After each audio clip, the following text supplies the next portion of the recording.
ታቦት መክተፊያ ነው እያለ በየሚዲያው የሚናገር ወንድማችን የምናውቀው ነበር። ዛሬ ደግሞ ወንድሙ ዘማሪ በረከት ግዛው አዲስ ዝማሬ ይዞልን መጥቷል እያላችሁ በየቲክቶኩ የምትለቁ ዲዩቲ ያረጋችሁ የምትለቁ ሰዎች አደብ ያዙ። የትዝታው ታናሽ ወንድም ወደ ኦርቶዶክስ ተመለሰ። ይሄ ወሬ እንደዚህ ሰሞኑን አየሩን ይዞታልና እዚህ ሰዓት አቶ ትዝታው ሳሙኤል በ3 ወንጀሎች እንደተከሰሰና እንዲሁም ደግሞ ከሀገር እንዳይወጣ እገዳ እንደተጣለበትና የባንክ አካውንቱም እንደታገደ ተሰምቷል። ዘማሪ ዮሴፍ ካሳ በባህሬን ከተቃጣበት ጥቃት መትረፉን ስትሰሙ ምን ተሰማችሁ? እጅግ አሳሳቢ ነው። የጦርነቱ ዳፋ ለኢትዮጵያውያንም ተርፏል። እስኪ ሁላችሁም ወገኖቻችን ፈጣሪ እንዲጠብቃቸው ጸሎት አድርጉላቸው።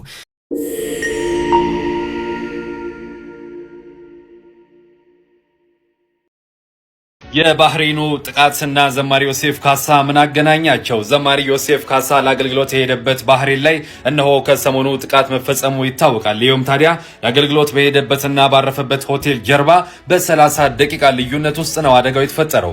እርሱም ታዲያ ከዛ ሆቴል በወጣ በ30 ደቂቃ ውስጥ የጥቃት የተፈጸመ ሲሆን ዘማሪ ዮሴፍ ካሳ እንግዲህ እግዚአብሔር አለ ብሎ የዘመረለት እግዚአብሔር በእንደዚህ አይነት ሁኔታ ጥበቃውን እያሳየው ይገኛል። በነገው ዕለት ወደ አዲስ አበባ የሚመለስ ሲሆን እዚያ ምድር ደግሞ ላላችሁ ኢትዮጵያውያን ማንኛውም የሰው ልጆች በሙሉ እግዚአብሔር ከናንተ ጋር ይሁን ለማለት ወዳለው መልካም ቀን። የጠበቀውን ጌታ እድሜን የጨመረለትን ጌታ እንዲያገለግለው ዳግም የፈቀደውን ጌታ ያመሰገናችሁ ስለ ወንድማችን በዛ ለሚገኙ ኢትዮጵያውያን መጸለያችሁን ቀጥሉ። ከአንዳንድ ምንጮች እንደሰማሁት አገልግሎቱን አጠናቋል። ነገ ወደ ኢትዮጵያ የሚመለስ ይሆናል። እግዚአብሔር በነገር ሁሉ ከሱ ጋር እንዲሆን አሁንም አጥብቃችሁ ጸልዩለት። ተባረኩ። እጅግ አሳሳቢ ነው። የጦርነቱ ዳፋ ለኢትዮጵያውያንም ተርፏል። እስኪ ሁላችሁም ወገኖቻችን ፈጣሪ እንዲጠብቃቸው ጸሎት አድርጉላቸው። የጦርነቱ ነበልባል ድንበል ተሻግሮ አሁን ደግሞ የኢትዮጵያውያንን ቤት ደጃፍ እያንኳኳ ይገኛል። የመካከለኛው ምስራቅ ሰማይ በሚሳኤልና በባሩድ ሲታፈን በሺዎች የሚቆጠሩ ኢትዮጵያውያን ወገኖቻችን በከፍተኛ ስጋትና ጭንቀት ውስጥ ወድቀዋል። ጦርነቱ በእስራኤልና በኢራን መካከል ቢቀሰቀስም ዳፋው ግን ቀጠናውን በሙሉ አዳርሶታል።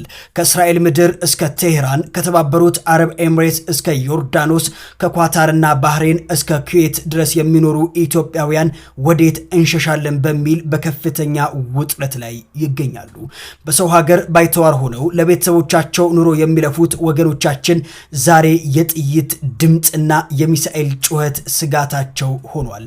በስደት ያሉ ወገኖቻችን ፈጣሪ ይጠብቅልን እያልኩኝ በአዳዲስ መረጃዎች እመለሳለሁ። ፎሎ ናቶ ኦላ ጆርዳን ጣላና የኦበሳን ከዲ ምሽሬታ የከረ ኢሲን ጆርዳን ደና ኦበሳን ከደዚያ ጎዘና ጦሳ ወሲደው ባይካ የሚሳኤል እሩምታ የቦምብ ፍንዳታ በጣም ያስጨነቃቸው ኢትዮጵያውያን ጸልዩልን እያሉ እየተማጸኑ ነው። ሁላችሁም ኮፒ ሊንክ ዱዊት ሼር ሳታደርጉ አትለፉ። እንደምታውቁት እንግዲህ በእስራኤልና በኢራን መካከል በተቀሰቀሰው ጦርነት ምክንያት ከ10 የሚበልጡ ሀገራት ይህንን ጦርነት ተቀላቅለዋል። የዓለም ጦርነት ሶስተኛው የዓለም ጦርነት ሊቀሰቀስ በጫፍ እንዳለ ብዙ የዘርፉ ባለሙያዎች መላምታቸውን እያስቀመጡ ይገኛሉ። እንግዲህ ኢትዮጵያውያን ወገኖቻችን በመላው ዓለም ያሉት በጣም በብዙ ስጋት ውስጥና ፍርሃት ውስጥ እንደሆኑ በሊባኖስ፣ በሳውዲ አረቢያ፣ በዩናይትድ አረብ ኤሚሬትስ፣ በዮርዳኖስ በሌሎችም በቴል አቪቭ እና በሌላ ስፍራ የሚኖሩ ሁሉ ጸሎት አድርጉልን የሚል ተማጽኖ እያቀረቡ ነው የሚገኙት። ሁላችሁም ሰላም ለሰው ልጆች ሁሉ ብላችሁ ኮሜንት ላይ የጻፋችሁ ኮፒ ሊንክ ዱዊት ሼር እያደረጋችሁ እንድትጸልዩላቸው በአክብሮት ጥሬን አቀርባለሁ። ሰላም ለሰው ልጆች ሁሉ ይሁን። ከሀገር መውጣት አልቻለም። ይህ መረጃ ሌሎች እንደሼር ማድረጋችሁ እንዳትረሱ። አዲስ የሆናችሁ ፎሎ አድርጉ። ፓስተር ትዝታው ሳሙኤል ከዚህ በፊት ከተለያዩ ማህበራዊ ሚዲያዎች ላይ በኢትዮጵያ ኦርቶዶክስ ተዋሕዶ ቤተክርስቲያንና በቅዱሳኖቿ ላይ ባደረሰው ትችት አማካኝነት የቤተክርስቲያን የሕግ ባለሙያዎች የጉዞ እግድ ማውጣታቸው ይታወሳል። ነገር ግን ይሄ የጉዞ እግድ ተፈጻሚ ሳይሆን እንግዲህ ከሀገር መውጣቱና በድጋሚ ተመልሶ መምጣቱን እናስታውሳለን። አሁን ላይ ግን ይሄ እግድ ተፈጻሚ ሆኖ ከሀገር ከሀገር መውጣት እንዳልቻለ ነው የተጠቀሰው። ከዚህ በተጨማሪም እንግዲህ ግለሰቡ የሚያንቀሳቅሰው የባንክ አካውንቶችም እንዲታገዱ ነው የተደረገው። በመሆኑም እንግዲህ የክሱ ሂደት የሚቀጥል ይሆናል ተብሎ ይጠበቃል። እናንተ እስቲ እዚህ ላይ ምን አይነት ሀሳብና አስተያየት አላችሁ? እንግዲህ ፓስተር ትዝታው ሳሙኤል ላይ የኢትዮጵያ ኦርቶዶክስ ተዋሕዶ ቤተክርስቲያን በሚኖርበት ሀገር አሜሪካ ሆኖ ኢትዮጵያ ውስጥ መጥቶ የቤተክርስቲያንን ክብርና ዝና በሚያሳንሱ በሚያጎድፉ ተግባራት ላይ ተሰማርተው እንደነበር ይታወቃል። ከዚህ ድርጊት ጋር በተያያዘ እንግዲህ የሰነድና የሰው ማስረጃዎች ተጠናክረው የክስ ሂደቱ እየቀጠለ እንዳለ እንግዲህ ኢትዮጵያ ውስጥ መጥቶ እግድም ወጥቶበት ከሀገር እንዳይወጣ ተይዞ እንዲቆይም ታዞ የነበረ ቢሆንም ግን ተመልሶ እንዲወጣ ተደርጓል። ይህ ሁኔታው የልብ ልብ ተሰምቶት ደግሞ እንደፈለገ ሲገባ ሲወጣ ጊዜ ቤተክርስቲያን ደግሞ በእውነትም ሕግ ካለ በእውነትም መንግስት ካለ ይህንን ጉዳይ ዝም ማለቱ አግባብ አይደለም በሚል ባቀረበችው ተከታታይ ጉትጎታ ምክንያት ማለት ነው እንግዲህ በመጨረሻ ላይ የወንጀል ክስ አቤቱታ ቀርቦበት በፌዴራል ከፍተኛ ፍርድ ቤት ልደታ ምድብ ችሎት ጉዳዩ ቀርቧል ማለት ነው። ከዚህ ጋር በተያያዘ በሶስት ወንጀሎች ተደራራቢ ወንጀሎች ተከሷል ማለት ነው።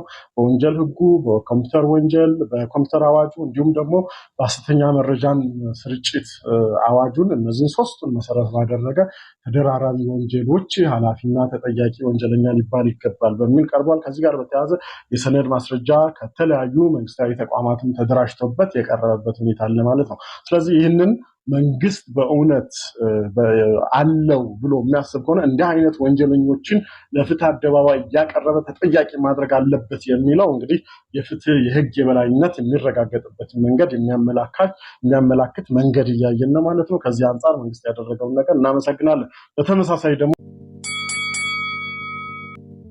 ፕሮቴስታንት ሞቷል። የሞተ እምነት ነው። አሁን እዚህ ሀገር መጥተው በዘረኝነት የእኛን ሰዎች እዚህ ሀገር አሁን በተለይ በኦሮሞኛ በደቡቡ በኩል መጥተው ክፍልፍል አደረጓቸው። በነገራችን ላይ ይህ የአሁኑ ክፍፍል እኮ ዝም ብሎ እንደዚህ የተነሳ ነገር እኮ አይደለም። ይህ በአሁኑ ክፍፍል ምንድነው የሆነው? በቀዳማዊ ኃይለ ሥላሴ ዘመነ መንግስት ዞን ሰጧቸው ለፕሮቴስታንቶቹ ከፋፍለው ሰጧቸው። እያንዳንዱ ተከፋፍሎ የራሱን መንግስት በዚያ መሰረት አሁን የእነሱ ልጆች ናቸው ፖለቲከኛው ነው የመጡት። የኢትዮጵያ መከፋፈል መሰረት ምቆስ ነው ባይዘወይ የፕሮቴስታንቲዝም እንቅስቃሴ እንደዚህ ቀላል አይደለም። አዎ ታቦት ማማይል ወርጋት ወረጋ እንደው ድፍረት ነው። ጉልበት እኮ ሞልቶናል። የዚህ ዱርዬ የቆ አገር የለሽ እኮ ነው። መጤ ኩተት አራሙጫ ይዞ መጥቶ እዚህ የሚያፈስው እንደምታውቁት ዮናታን ውሸታም ውሸታም አጭበርባሪ ውሸታም የውሸታሞች ሊቀመን በቃ የውሸታሞች አንደኛ የብልጽግና ሰባኪ ነው። ቅሰታ ነው ያደረገው፣ ሰረቃ ነው ያደረገው። ሐዋሳ ላይ የተፈጠረውን ክፍተት ተጠቅሞ ሳንቲ ነው የሚሸቅለው። ወንጌል አልሰበከም።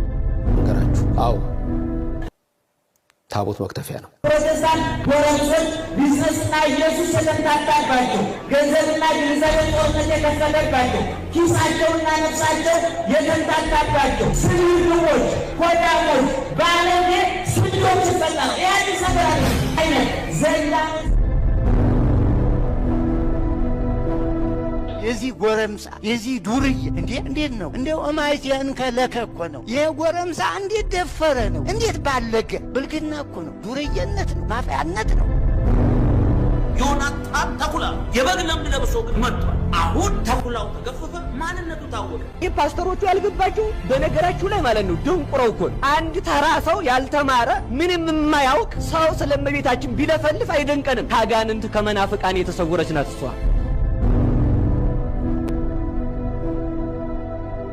መጽሐፍ የክሙ አይደል በአልባሳ አባጊ እና ለማን ነው ይህ አይደል እንደ አንዱ ቀበሮ ሌላ እኮ አይደለም። እኛ የምናወራው ይሄ ውርጋጥ ደፈረን ነው እያልን ያለነው። ትከሻ ለትከሻ ተነካካን ነው የምንለው።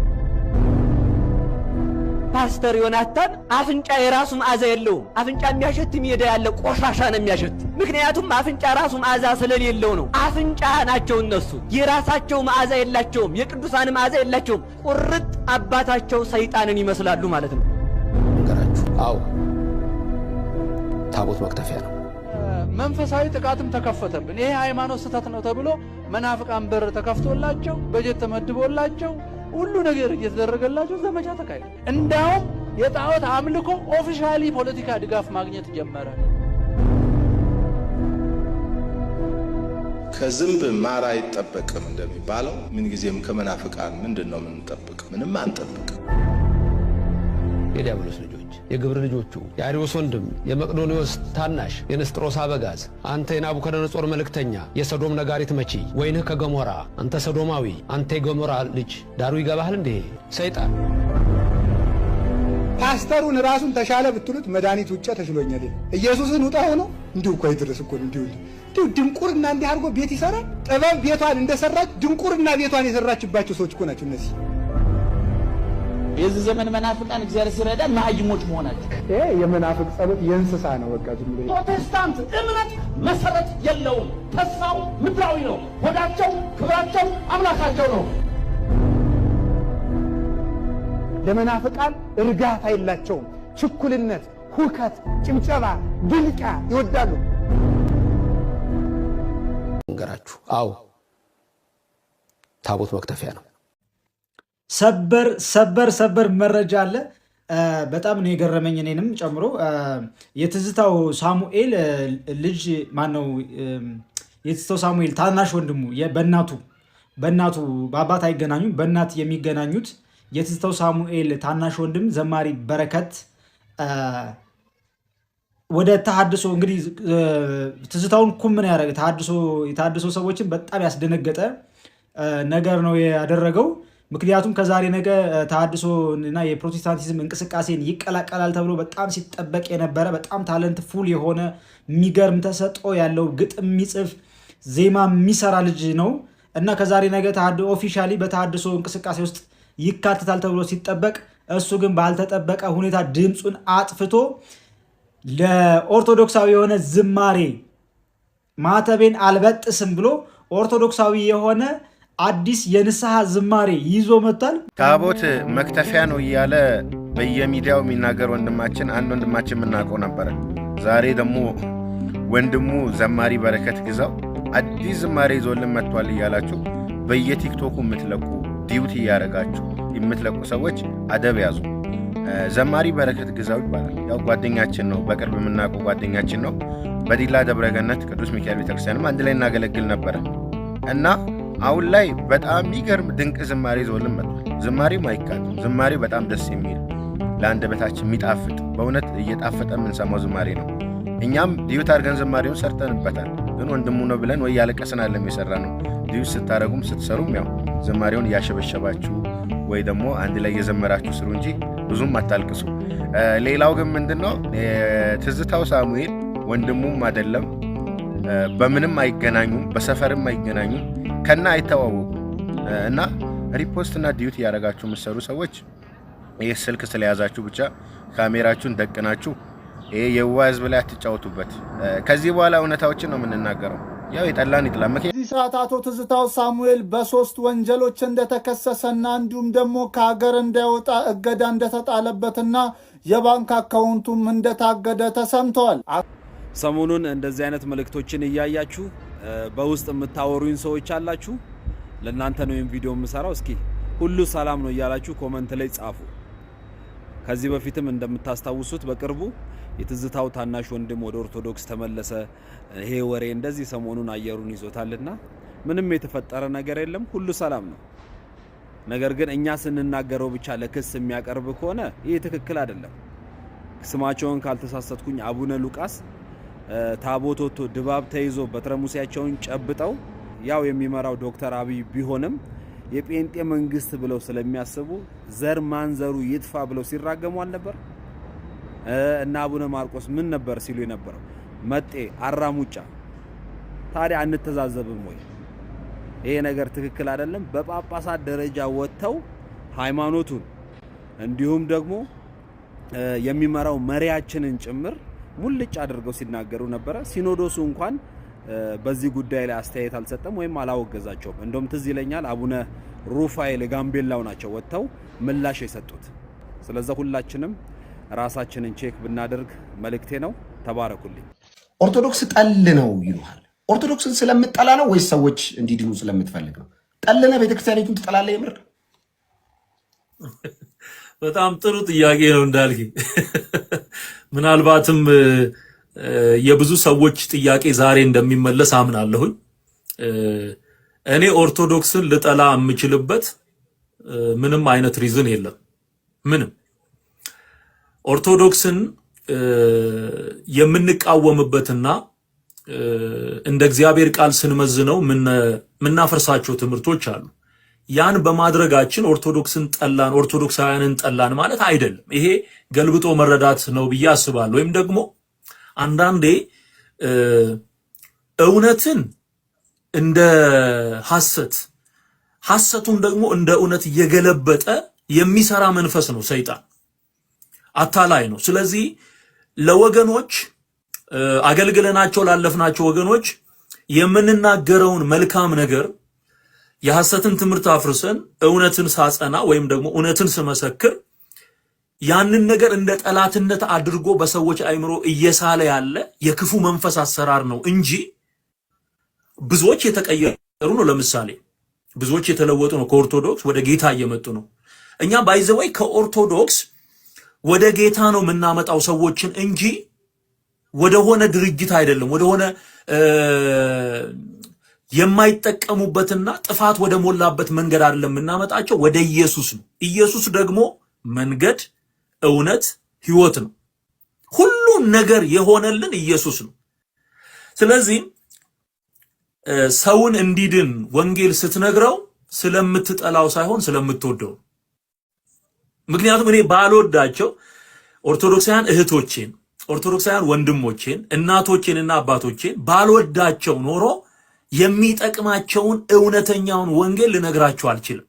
ለምትወደው ሰው የምትሰጠው ስጦታ ነው ኢየሱስ ማለት። ሃሌሉያ! ለምትሳሳለት እንዳይጠፋ ለምትፈልገው ሰው፣ ይህ ሰውዬ ቢድን ይሻላል ለምትለው ሰው የምትነግረው የምስራች ቃል the good news ነው ኢየሱስ ማለት። ስለዚህ ኢየሱስን ስነግረው ካልወደድኩት በቀር ያን ሰውዬ በተአምር የሚጠቀምበትን ነገር ልነግረው አልችልም። አየው። ግን ጠላት ክፉ ስለሆነ እኔ የምነግረውን መልካም ነገር እንደ መጥፎ እየቀየረ ይነግረዋል። ወይም ደግሞ የሃይማኖተኝነትን ይሄ ጽንፈኝነትን ስሜት ያበረታና እውነተኛውን የመዳን መንገድ ኢየሱስን እንዳያይ አጥር ያጥርበታል ማለት ነው እንጂ ለማትወደው ሰው ጥሩ ነገር አትነግረውም። ጳውሎስ እንዲሁ አይነት ነገር ገጥሞታል። ትዝ የሚል ከሆነ ገላትያ መልእክት ላይ ጳውሎስ ያደገው በገማልያል እግር ስር የወንጌል የብሉይ ኪዳንን ትምህርት ተምሮ ነው። ለአባቶች ወግ ከመጠን በላይ እቀና የነበርኩ ሰው ነኝ ነው የሚለው። ይሄን የመሰለው ሰውዬ የሆነ ቅጽበት ላይ በደማስቆ መንገድ ጌታ በብርሃን መጥቶ ጥሎት አገኘው፣ ህይወቱን ቀየረለት። በቃ እኔ ቅድም አሁን ጌታን አገኘው ያልኩ ሰዓት ያቺ የኔ ደማስቆ ናት። አንተ የራስህ ደማስቆ አለ፣ ሌላው የራሱ ደማስቆ አለ። ጳውሎስን ሲጠራው እዛ ደማስቆ ላይ የለውጡ ስፓት ያ ስፓት ነው። በቃ ጳውሎስ የዳነበት የተቀየረበት ስፍራ በቃ። ስለዚህ እዛ ጋር ከተቀየረ በኋላ መልእክቱ ተቀየረ፣ አነጋገሩ ተቀየረ፣ አዋዋሉ ተቀየረ። ትላንት የሚያውቁት ሰዎች በማሳደድና በማሰር ነው፣ በመግደል ነው የሚታወቀው ጳውሎስ። አሁን ጌታን ከሐዋርያት ሥራ ምዕራፍ 9 ቀጥሎ ስታነብ ይሄ አሳዳጅ የነበረው ሰው እንዴት ተለወጠ ማለት ጀመሩ። እንኳን አይደለም በአይሁድ እምነት ውስጥ የነበሩት ይቅርና ጌታን አምነው የወጡት አማኞች እንኳን ሳይቀሩ ሐዋርያቱ እንኳን ሳይቀሩ አያምኑትም ነበር በመለወጡ። እንደውም ምን አለ አናንያ የሚባለው እንዲያጠምቀውና እንዲጸልይለት ጌታ የተናገረው ሰው ጌታ መጥቶ አጥምቀው ይህ ሰውዬ በሕዝብና በአሕዛብ ፊት ምስክሬ እንዲሆን የመረጥኩት ሰው ነው ብሎ ሲነግረው፣ አረ ጌታ ሆይ ይሄ እኮ አደገኛ ሰው ነው፣ ስንቱን ያሳሰረ እኮ ነው፣ ስንቱን እንዲያደረገ ሰው ነው ብሎ ይነግረዋል። ያው ለቀባሪው አረዱት አይነት ነገር ነው። ለጌታ ሲነግረው አቃለሁኛል በሕዝብና በአሕዛብ ፊት ስሜን እንዲሸከም የመረጥኩት ምርጥ ዕቃ ነው አለ። ሰዎች እኛን የሚያዩበት አንግል አለ፣ ጌታ እኔንና አንተን የሚያዩበት አንግል አለ። እኔ የሚስማማኝ ኢየሱስ እኔን ያየበት እይታ እንጂ አሁን እዚህ ጋር የሚጽፉት ሰዎች አይደሉም። እኔ የሚታየኝ ኢየሱስ እኔን ያየበት እይታ። ለዚህ ነው ስዘምር ምንድን ነው ያልኩት? አልሄድም ወደ ኋላ ከፊት ያለው ጌታ ኢየሱስ አለው መላ የእምነቴ ሐዋርያ ሊቀ ካህን ምከተለው ጀግናይን ነው ለዘላለም። ሃሌሉያ! ኢየሱስ ጌታ የወደደኝንና እኔን ምርጥ ዕቃ ብሎ ቢጠራኝን እንጂ አንተ ከጓደኞችህ እንኳን የምታከብረውና የምትሰማው አፕሪሼት የሚያደርጉህን ልጆች ነው። አንተ እኮ እንዳልከ ጎበዝ ነህ። ላመንክበት እምነት እኮ ወደፊት ምትቀጥል ሰው ነህ። ነገሮችን ሳታይ ጌታን የተከተልክ ነህ። በገባህ መጠን ምትናገር ነህ። በርታ ቀጥል ሚሉህን ሰዎች ታከብራለህ። ፖዚቲቭ የሆነ ነገር የሚሰጡን ታከብራለህ። እኔ አሁን በዚህ አንግል ሳየው ከወዳጅ በላይ የሚጠጋጋውን ኢየሱስን እሱ እኔን ያየበትን እይታ ነው እንጂ ማምነውና መቀበለው ሰው ሚለውን ጠላት ሚለውን ነገር አይደለም። በቃ በዚህ አጋጣሚ እዚህ ውስጥ ያላችሁ ወንጌል በመስበክ ከሆነ ከኦርቶዶክስም ይሁን ከካቶሊክም ይሁን ከሙስሊምም ይሁን ወጣችሁ ወንጌል የምታገለግሉ ሰዎች በእናንተ ዙሪያ የሚባለውን ነገር እርግፍ አርጋችሁ ተውት፣ እርገጡት፣ እርሱት። ከፊታችሁ ያለውን ጌታ ኢየሱስን ተመልከቱ። እንደሱ ከሆናችሁ ነው ሰው በእናንተ አገልግሎት ውስጥ እየዳነ የሚቀጥለው። ምታየው ጀግናህን ኢየሱስን ሲሆን ጀግና ነው የምትሆነው። የሚያፈርስ መልእክት የሚያፈርስ ስድብ ያላቸውን እርሱን አንተ ቀድመህ እርገጠው፣ ቀድመህ ቁምበት። ድንጋይ የወረወሩብንን ድንጋይ ሰብስበን ቤት አደረግነው አለ ሰውየው። ስለዚህ የሚወረወረው ነገር መድረክ ነው የሚሆነው። ሃሌሉያ! የዝማሬ መድረክ ይሆናል። ኮብልስቶኑ ተደልድሎ የስድቡ ጥርቅም ተደልድሎ እሱ ላይ ረግጠ ነው ማለት ነው። በእባቡና በጊንጡ ላይ ትጫማላችሁ እንደሚል የተሰበሰበውን የትኛውንም አይነት ነገር ረግጠን ነው ቆመን የጌታን ወንጌል እየሰበክን ያለ ነው። ይሄ የሚቀጥል ነገር ነውና ለኦርቶዶክሳውያን ያለኝ መልእክት በጣም ነው መወዳችሁ። እግዚአብሔር ምስክር ነው። በጣም ነው መወዳችሁ። አንዳንዶቹ እስካሁን ድረስ አትመለስም ወይ እየናፈቅንህ ነው ምናምን የሚል መልእክት በውስጥ ቢልኩልኛል። እኔም ወዳችኋለሁ። እኛ ማርያምን አልጠላንም። እኔ ማርያምን በጣም ነው መወዳት። አሁንም በጣም ልዩነቱ አሁን እኔ ለማርያም አልዘምርም። ምዘምረው ለኢየሱስ ብቻ ነው። በቃ ይሄ ነው እንጂ ልዩነቱ የትኛውንም እግዚአብሔርን አገልግሎ ያለፈ ሰው ልንጠላ አንችልም። እናንተንም እንወዳለን፣ ማርያምንም እንወዳለን። ቅዱሳን ሆነው እግዚአብሔርን አገልግለው ያለፉትን ሁሉ እንወዳለን። የማንወደው ውሸት ነው። የማንወደው ተረት ነው። የማንወደው የተቀላቀለውን የባዕድ አምልኮ አሰራር ነው። የእግዚአብሔርን አምልኮ የቀሙ አማልክትን ነው ማንወደው። እሱን ግን እንደ እግዚአብሔር ቃል እናፈርሳለን። ይሄ ነው እውነቱ። ተባረክ። በጣም ጌታ ዘመንን ይባርክ። ቆንጆ ቆይታ እያደረግን ነው አይደል? ቅዱሳን እዚህ ያለ